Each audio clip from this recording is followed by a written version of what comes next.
When it comes to the Madden franchise, I've sunken countless hours into the annual release cycle, and often come away feeling like I haven't gained anything substantial from my time with it. This time around with Madden NFL 26, I set the bar low for what I should expect from this game, and I was pleasantly surprised with what I found. While the game at its core practically remains the same from years prior, there are some things that EA has changed that make this experience that more robust, yet streamlined at the same time.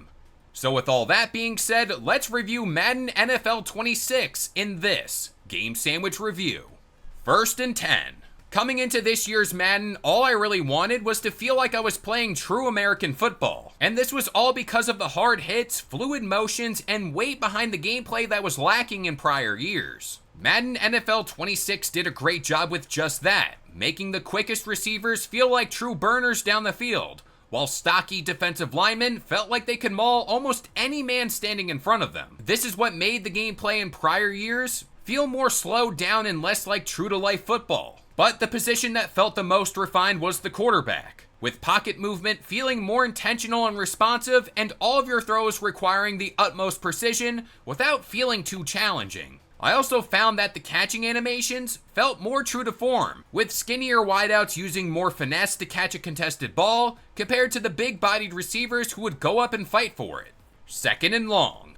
While there are improvements made to the overall gameplay, there is still a litany of bugs and quirks with this experience that still lingers. Now within the realm of bugs, I often found when I was extending plays by rolling out of the pocket, receivers at times would just flat out stop in the middle of their routes. So basically they were just standing in the middle of the field doing nothing. Now speaking of doing nothing, on that same note, linemen whose sole job it is to protect the quarterback were often following in the footsteps of their receivers and stopped looking for defenders to block. And while Madden NFL 26 is a visually stunning game, and that shouldn't go unspoken, but visuals can only get you so far in the game that's all about presentation. And a pretty substantial part of the game that we call football are the various announcer teams and personalities that bring the game's narrative to life. At times, the calls coming in sounded very robotic, which is a problem that Madden hasn't been able to shake in recent years. Eventually, I just opted to mute the commentary and listen to this year's Madden soundtrack, which, here's a positive, in my opinion, this is some of the best work that EA has compiled in years. Third and 5. Coming into this review, while I was interested to see how the game performed overall, I was more interested in the various game modes that Madden had to offer up, and what this game could do to keep me on the hook. Longtime veterans will clearly see improvements that have been made across the board in Franchise Mode and the game's skill trainer. Franchise Mode did get a lot of attention this year, with a complete overhaul to the way you go about prepping for your weekly games. Play sheets are the thing that allows you to workshop a game plan for specific opponents. How you go about training for a given week also determines how well rested your players are, and could prove useful in giving your starters some much needed rest, and your backups valuable practice time to hone their craft.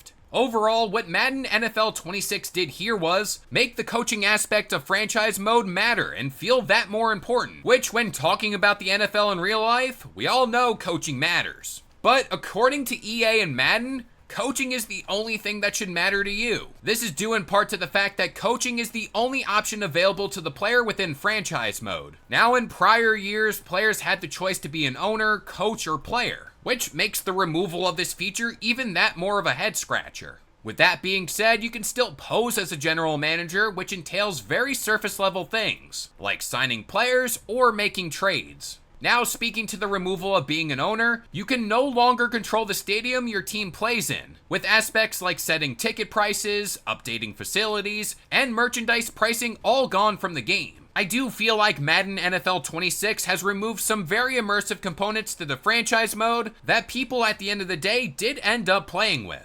Fourth and goal. Madden NFL 26 by today's standards is a good game. Under the hood, EA made a lot of changes to how gameplay feels, especially between the hashes, with every single hit, catch, and pass feeling more precise and impactful. However, with all those changes being made to the game, there are still some lingering issues within it that can't really push this medium forward, such as robotic announcing, bugs, and lack of true innovation. The overall groundwork for what a truly great football game could be is there, and with each passing year, EA is slowly pushing that ball closer to getting over the goal line. It's that slow pace in which they're improving the experience that holds it back immensely from reaching the Hall of Fame status we all know it could achieve.